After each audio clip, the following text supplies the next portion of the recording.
Halo para kuman, ketemu lagi di obrolan kuman. Kali ini kita berada di Banten Koi Farm ya, di daerah Padarincang. Berikut bosnya. Bukanlah. Nanti kita bakal berguru nih ke teman ngobrol kita kali ini bersama Bapak Kutni.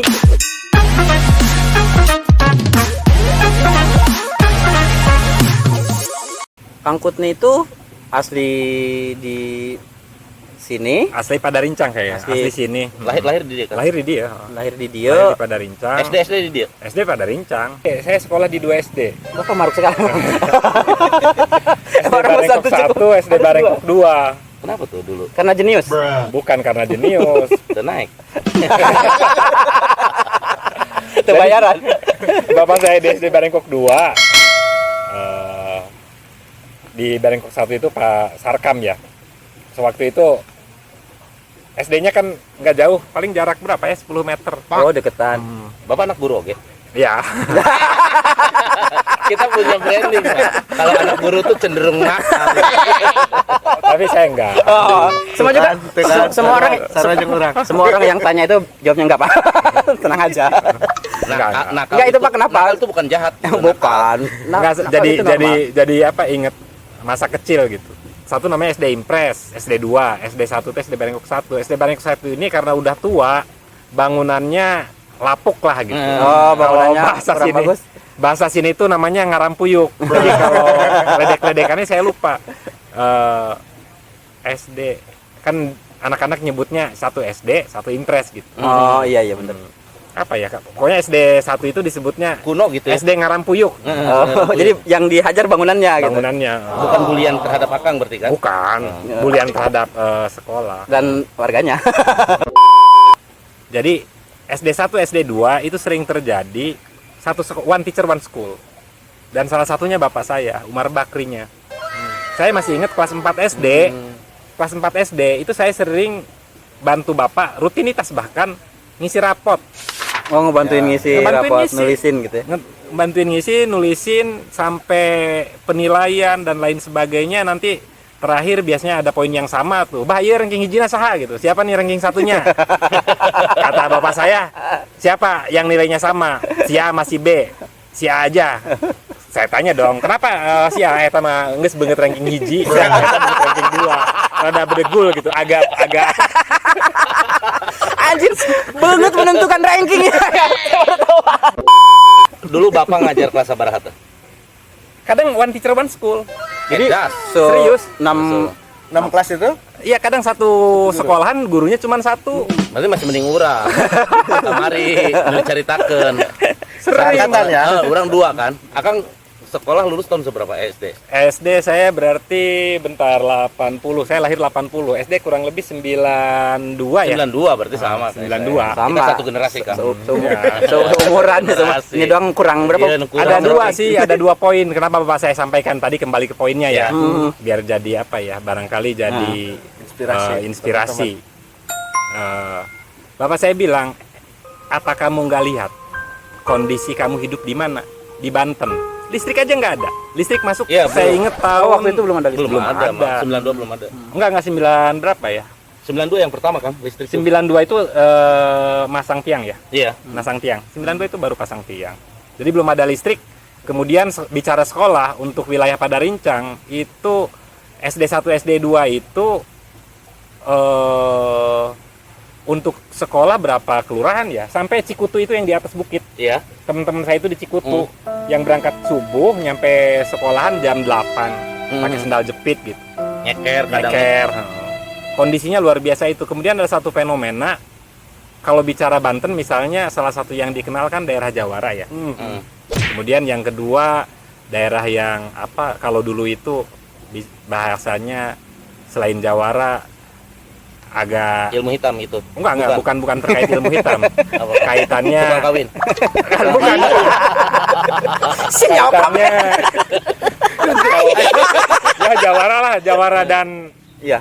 Ya ini fokus ke Akang ya. Lu enggak usah nyeritain keluarga lu. enggak, Jawara dan tek-tek bengeknya lah. Siap. Dan turunannya gitu. Bukan turunannya. Banyak hal-hal khas. Hal-hal yang berbau Banten Jawara gitu ya? lah, khas Banten. Jadi SD saya itu selain sering terjadi one teacher one school, sering juga istilahnya tiada hari tanpa berantem. Setiap hari anak-anak berantem. Antar sekolah, Bukan antar sekolah, satu sekolahan. Antar pribadi ada- mungkin. ya antar pribadi. Tetapi ini jadi tradisi. Kalau di mahasiswa kan ada apa ospek gitu ya. Ya. Nah di SD sini iya. itu justru anak kelas 6 lah yang mempelopori anak-anaknya suruh adu kekuatan. Peloncoan gitu peloncoan ya, ya. kayak gitu ya. Anak kelas SD dicari yang paling kuat siapa, itu diadu semua laki-lakinya, suruh berantem. Nanti pemenang kelas 1 diadu dengan kelas 2. Anjir barbar sekali di sini. Ini kalau yang orang pada rincang atau nih cara ngadunya gini nih, cara ngadunya Oh, keren. ada caranya. Ada caranya. Ini misalnya Kang anak Jajang. kelas 1, Ah. ini anak kelas 1. Hmm.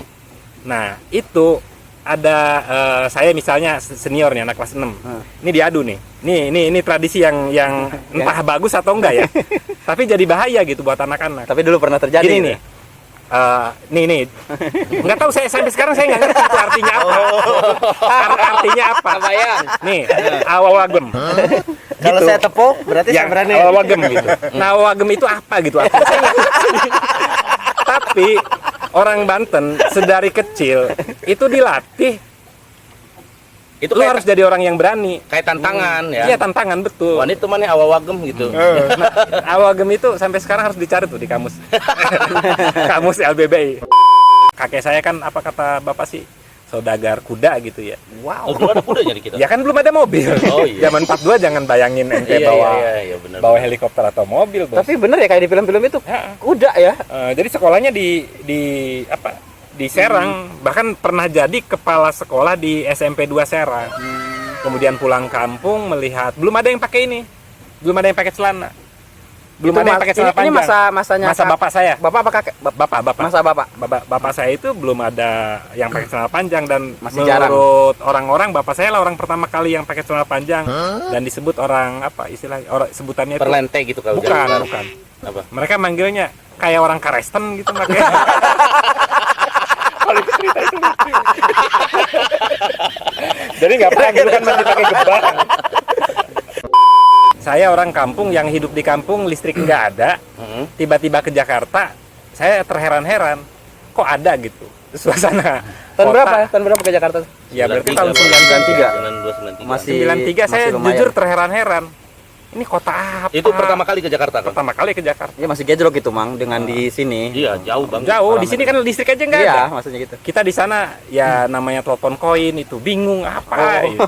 Norak lah pokoknya. Norak luar biasa.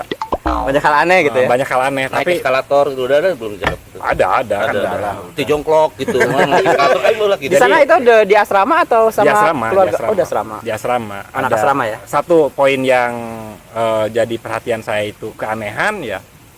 Satu lagi ya tentu namanya anak kecil kadang-kadang rindu kampung. homesick gitu ya. Suka sedih gitu. Tapi karena tidak sendiri kan sama yang lain juga ada yang dari NTT dari Oh, banyak orang yang sepenanggungan waktu itu ya. ada yang lebih jauh gitu. Mm-mm. Sama aja jadi biasanya kalau orang sedih ngumpul sama-sama ya ketawa juga Iya. kayak Mentertawakan kesedihan. Air mata Iya. jadi seri gitu ya. Negatif kan jadi positif. tapi betul saat itu saya di Jakarta itu saya ingin eksplor gitu. Saya ingin tahu sekeliling Jakarta. Oh, udah ada minat itu. Langsung. Kekepoan itu udah ada. Ya? Wah, kepo pokoknya. Saya sampai dibohongin orang itu percaya aja. Kan ada jalan layang di asramanya kebetulan di Jalan Ahmad Yani ya, Kramat Asem. Di belakangnya ada jalan layang 2 lantai. Saya tanya, itu mobil di atas naiknya dari mana?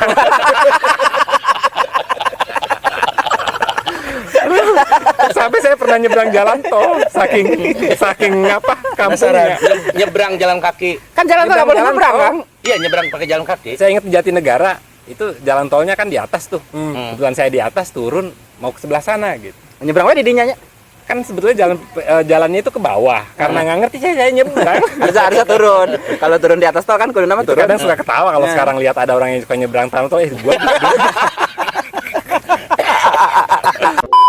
karena saya targetnya itu ya tahu diri lah dari sini orang tua kita nggak mampu jadi saya sekolah saya kejar beasiswa saya harus ranking 1 Sampai tapi. semester 1 enggak Iya. Semester 1 saya ranking 2, tapi wajar lah lawannya kan anak jenderal yang punya perusahaan pribadi dan lain-lain. Setiap hari diantar pakai mobil. Gua tahu nih. Zaman itu tuh mobil naon, Kang? Mobil itu yang Anak jenderal tuh mobil naon? hardtop Wush. Mantap. perempuan mantap. gitu. Dan dia juga keinginannya sangat kuat. Saya sampai tanya ke anak-anak. Kebetulan si mukanya tuh muka ranking 1 deh itu tuh. Ya. Ya. sekarang jadi dokter spesialis dia. Oh gitu. Dia ada wartet ya berarti ya. Nah, ini sebetulnya bisa dikatakan kalau profesi itu kan pilihan ya.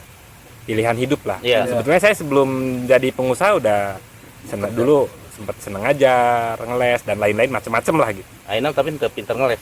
Enggak. enggak ngeles. Jadi ini Kalau pintar ngeles sekarang jadi bengkel. bukan cita-cita.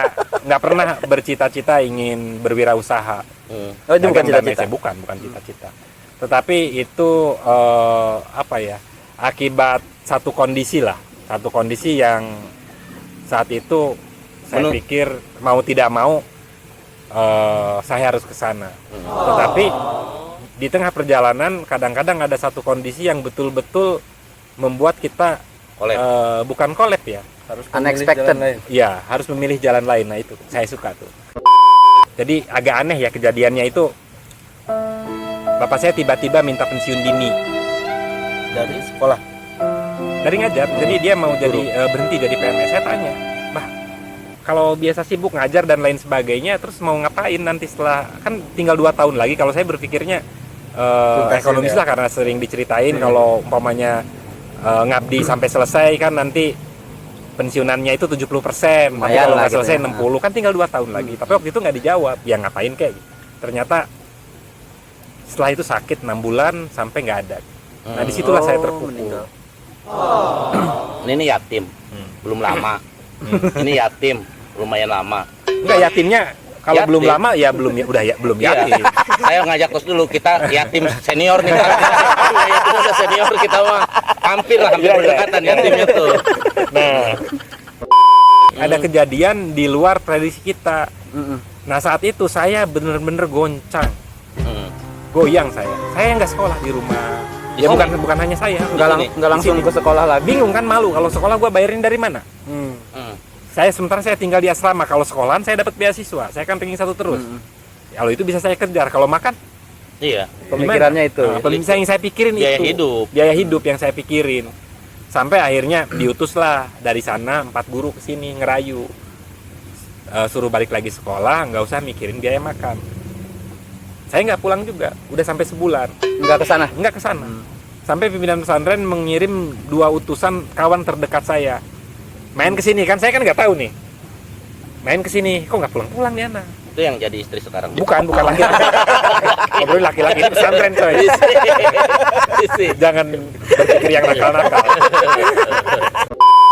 Nah disinilah mulai saya berpikir saya nggak mau, prinsipnya gini, saya nggak mau membebankan orang lain. Nah saat itu Ya. saya mencari penghidupan, harus bagaimana, mulailah tanya-tanya. Jadi otak muter tuh mulainya di situ. Mulainya di situ. Ketiadaan Selama ini ya. nggak pernah. Ketiadaan. Ya karena satu Kehilangan. kondisi yang tadi, Keadaan. istilahnya siapa yang mau ngirim makan, walaupun ada tawaran udah nggak usah dipikirin gitu kan. iya. Nah, tapi saya lebih ambil pilihan Kita tidak selemah itu. saya Ini yatim anti mainstream. ya, saya Yatim tangan di atas. saya ekstrimnya saya keluar dari asrama. Wah. Ya Keluar. keluar. Nah kemudian Akang kan kuliah tuh, masa-masa kuliah gimana Kang? Saya masa-masa kuliah, saya kuliah itu sebetulnya saya udah enjoy di dunia Bisnis. bisnis, di dunia Jadi usaha. enggak ketika lulus Ketika Alia, lulus tuh saya udah nggak mau kuliah. enggak langsung kuliah. Nggak mau saya kuliah. Nah itu juga ya masalah itu, karena saya di hire dari kecil untuk jadi sesuatu gitu. Sampai pimpinan pesantren itu datang ke sini 2 kali nanyain saya, Kuti kemana gitu. Kalau pulang ibu saya bilang ditanyain, ngapain mak? Ditanyain ente kok nggak kuliah gitu. Saya bilang aja nanti juga saya kuliah. Nah saya kuliah jujur hanya nyenengin ibu saya. Tapi justru wasiat terakhir bapak saya itu, kalau kamu mau sukses hidup, senengin orang ibu kamu, jangan durhaka ke ibu, Jangan bikin senengin. kecewa gitu ya. Karena tuntutannya harus selesai kuliah, jadi saya kerjalah 3,5 tahun Di perusahaan apa itu? di perusahaan tekstil. Di Jakarta. Di Jakarta ya, saya kerja, saya serius juga melihat tantangan baru kan tipikalnya saya seneng tuh. Hal baru. Wih, enak juga nih. Biasa kalau Pasar ditinggalin tuh udah.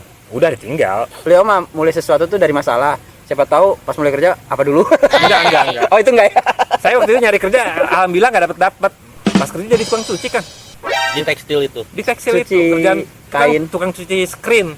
Oh, Dan saya nggak biasa kerja fisik terlalu berat kan nggak kuat. oh itu fisik ya? Fisik nggak nyaman gitu. Tapi saya nggak nyerah.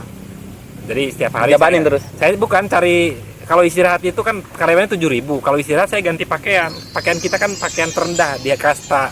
Oh, ada grade pakaiannya? Ada, warnanya beda, office warna gitu. putih biru gitu. Kita kan Anjir. coklat. Itu Istilahnya anak SMP sama anak SMA kayak gitulah. Tapi saya nggak marginal kalah, banget ya. nggak kalah akal. Saya bawa pakaian rapi. Kalau istirahat saya ganti pakai sepatu yang rapi. Pakai settingan manajer. Enggak, setiap hari itu saya keliling di tempat makan yang berbeda-beda. Hari ini saya ngobrol dengan manajer, saya kenalan, saya buka diri. Ada nggak kesempatan kerja di tempat ente setelah kenal ya? Saya bisa. Saya nggak cocok kerja di sini. Ke personalia, ke HRD itu setiap hari kerjaan saya gitu. Ngobrol. Iya, ngobrol cari lowongan. Gua nggak bisa kerja di sini, gua harus kerja di kantor. Gitu. Nggak cocok sama saya ini. Secara fisik ya. Secara gitu. fisik. Dan saya mampu gitu. Sampai akhirnya satu saat adalah kesempatan itu dan betul saya bisa. Situlah saya mulai ngelihat jalan saya akan mulus. Saya kan Keyakinan diri tuh. keyakinan diri. Saya kan dianggap bisa. Akhirnya saya memberanikan diri. Saya minta gaji 10 kali lipat. UMR 4,5 saya minta 5 juta. Kali 10 kali lipat. 10 kali lipat. Minta 50 saat itu. Enggak, kan UMR 450.000. Oh. Saya minta 4,5 saya minta 5 juta. Itu dia bilang sabar Put, nih saya kasih 1.500.000 sebulan kan gaji lu cuma 450.000. Ya saya butuh pengakuan dari kantor, Pak. Saya udah ke personalia tinggal tanda tangan ente kok. Nah, ini enggak deal di sini. Oh, enggak deal itu. Enggak deal. 5 juta itu. Enggak deal. Personalia sih oke, tinggal tanda tangan manajer. Manajernya nggak mau. Saya bingung. Pundung, keluar. Pundung. Nggak keluar dulu. Saya minta dipecat dengan pemikiran kalau saya dipecat, saya dapat berapa PMTK gitu. 2 atau 3 gitu. Lumayan kan buat apa? Buat modal. Nah, di situ mulai masalah tuh. Masuk jam 8 pulang jam 10, masuk jam 8 pulang jam 10, masuk jam 10 pulang jam 2. Udah jarang kerja, tapi nggak dipecat-pecat. Oh, emang pengen dipecat Emang pengen sengaja dipecat. Apa sih ini nggak dipecat? Orang pengen dipecat. Udah sendal kerja pakai sendal jepit. Kan udah nggak ini kan?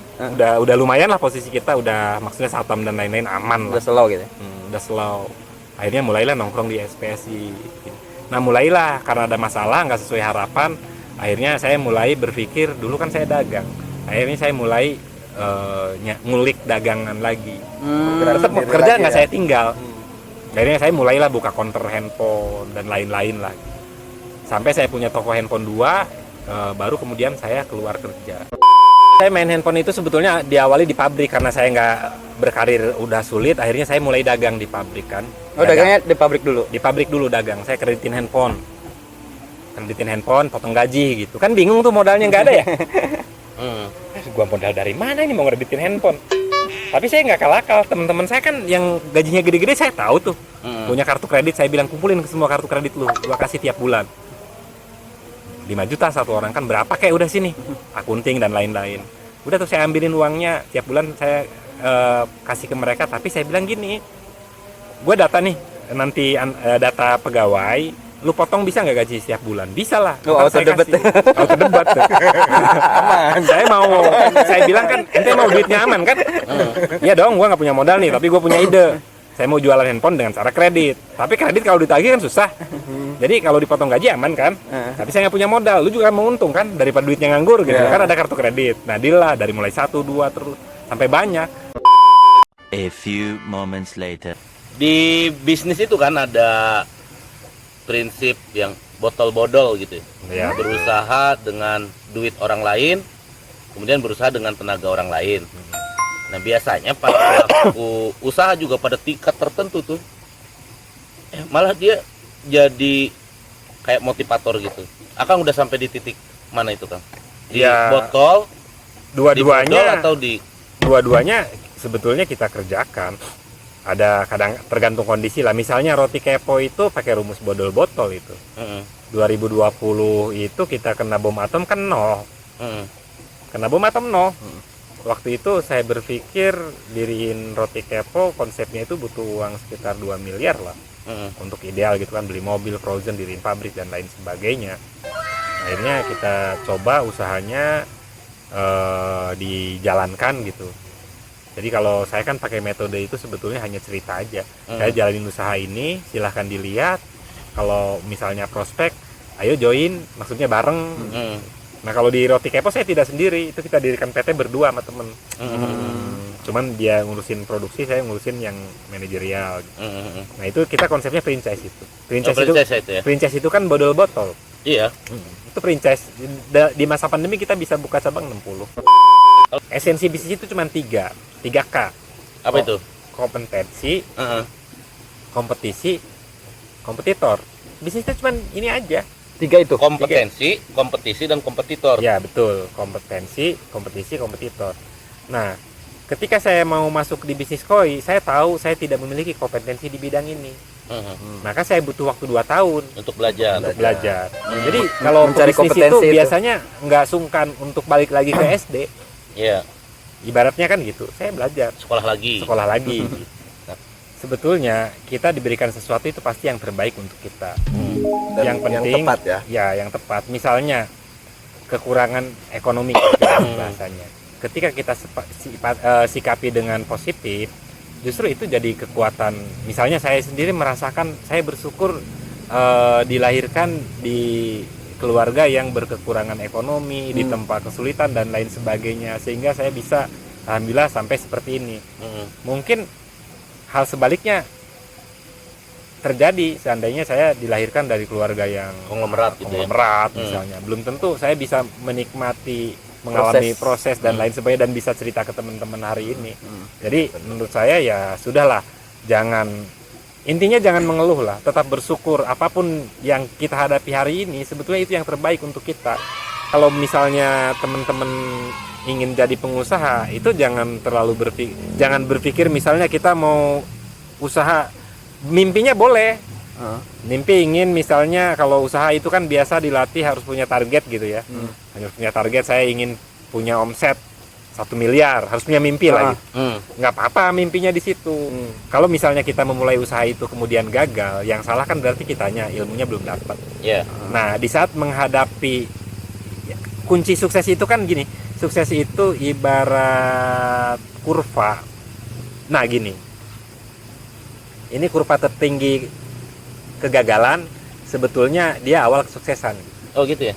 Kalau ente berhenti ya udah, Sebetulnya padahal udah itu. mau berhasil, tapi ente memilih berhenti, Turun lagi. ya udah selesai. Kalau saya sih alhamdulillah juga, saya misalnya dibesarkan di pesantren, jadi saya punya bekal. Ada Sesuatu yang gak tahanan-tahanan ya. rasional saya bisa terima kalau ada itu berdasarkan landasan agama. Tapi kalau tidak ada landasan agama, saya pasti tolak gitu. Harus, kalau tidak berdasarkan agama, maka harus ada landasan rasionalnya, harus bisa logis, ya. harus logis, harus bisa diurai. Bisnis itu kalau yang paling sulit itu yang nggak bisa dilawan lah, itu perubahan zaman. Misalnya kalau dulu ya, jadi kita cerita nih, kalau dulu ente kalau dulu beli pulsa kemana? Counter dong. Sekarang beli pulsa kemana? Ya. Saya M-banking. M-banking. Nah dan ini, sebagainya. namanya perubahan zaman. Perubahan zaman itu tidak bisa dilawan. Adaptif, kita harus adaptif ya. Kita harus adaptif, artinya menghadapi perubahan zaman rumusnya adalah ente berubah atau ente punah.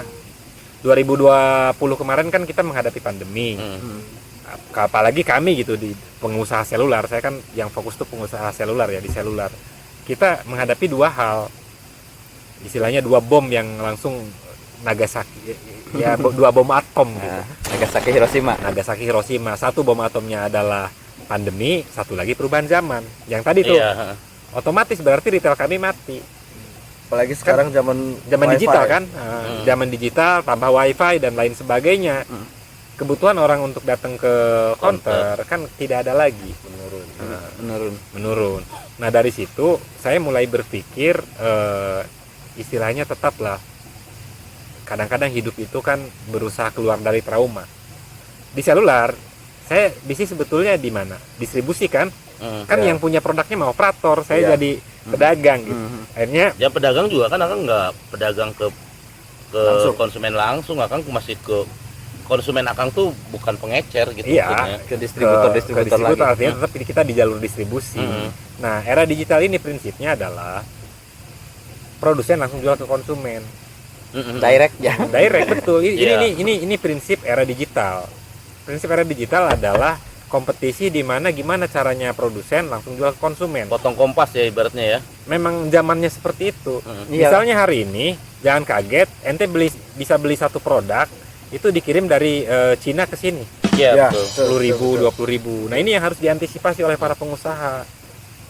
Nah, maka menghadapi kondisi ini menurut saya ada dua trik untuk bisa bertahan. Nah, rumus punahnya nih kita bagi ya, biar nggak punah. Berubahnya bagaimana gitu kan? Iya. Adaptasinya gimana? Maka adaptasinya Penting-penting. bagaimana? Kita harus tahu ini bukan lagi zaman kita. Ya. Prinsipnya kan tadi kalau dari bisnis, kalau mau tetap kalau uangnya banyak, pilihannya adalah tidur aja udah.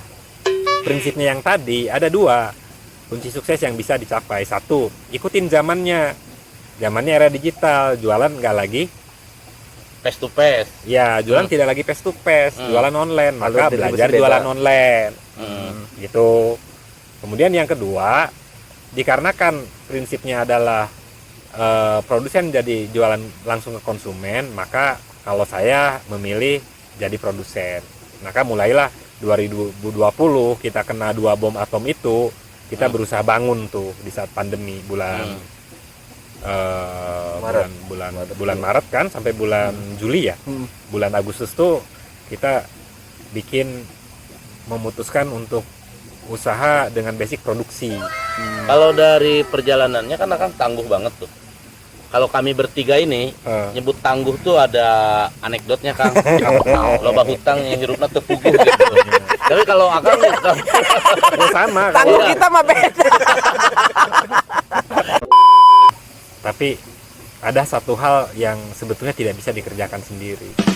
Misalnya dulu kita memperjuangkan regulasi, itu kan benturannya dengan pemerintah. Nah, iya Nah, benar itu. pemerintah itu kan tidak bisa melihat ente sebagai pribadi. Gini teman-teman, khususnya yang di dunia usaha ya, kita kadang-kadang sering mengalami fase blank.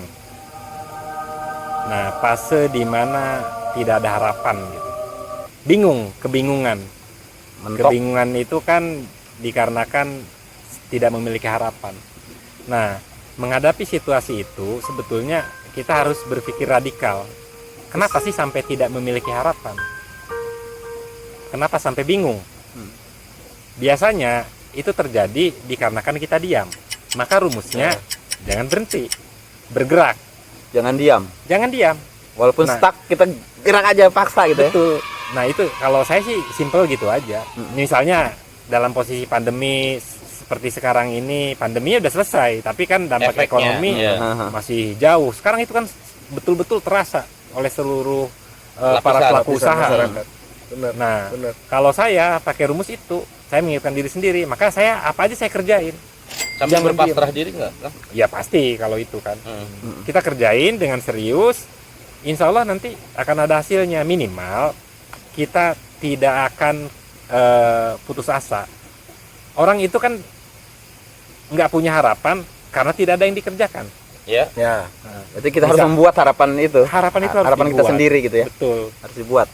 Misalnya hari ini dalam kondisi ekonomi stag, saya mengerjakan 2 hal baru, misalnya roti dan koi.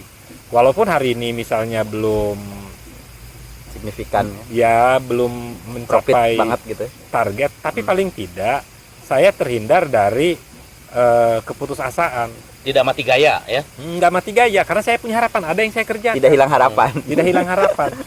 Tapi kalau pilihannya misalnya menghadapi situasi seperti ini dengan cara mengeluh, kemudian Berhenti. uring-uringan atau tidur, akhirnya kan kehilangan harapan, Pak. Nggak ada yang dikerjain. Ya. Kurang lebih itu aja. Ya. Jangan berhenti bergerak gitu lah. Ya, harapan itu ada di tangan Anda sendiri. Oke. Oke, gila ya. Obrolan hari ini tuh daging semua, Daging. bobot banget. Wah, ini Eh, ini dari ujung ke ujung tadi kita udah banyak banget belajar cara menyikapi kehidupan, cara menghadapi masalah, berdiri dari kejatuhan, berdiri dari sebuah hantaman, bom atom 2 kali, bos. Itu apa lagi coba selain itu yang lebih dahsyat ya kan? Kita bisa harus grow up lagi, stand up lagi. Intinya sih kalau Jangan bisa berhenti. jangan berhenti, jangan cemas. Harapan itu jangan dihilangkan. Tuh. Buat terus harapannya. Apa aja lah, lakukan sesuatu. Mungkin Kang Atang? Ya dari saya juga seperti itu ya. Luar biasa. Mudah-mudahan banyak manfaatnya Oke. obrolan kita hari ini. Ya Kemudian itu channel YouTube-nya Banten Farm. oh iya iya iya. Iya boleh Apa ya. Kang Tusok? Oh, kalau Banten Koi Farm ini baru ya, kita launching bulan Maret. Kami juga punya channel YouTube namanya Banten Koi Farm. Ya, Subrek. boleh disubrek ya. Besok kita bikin konten ya, seru-seruan. Oke, mungkin cukup ya obrolan Ya. kita hari ini. Siap. Terima kasih. Ya sama-sama, Kang Putri, saya mohon maaf ilmunya. bila ada kata-kata yang kurang berkenan atau menyinggung. Sama sekali gak bermaksud. Kita jarang-jarang kontennya serius. Kali ini kita serius karena ini wah ilmu banget Apa gitu. menyangkut kehidupan ya. Usaha. Barangkali para kuman lagi ada di posisi yang kita bahas tadi. La takhaf wala tahzan. Apa itu? Jangan takut dan jangan bersedih. Begitu ya, Pak ya? Dadah.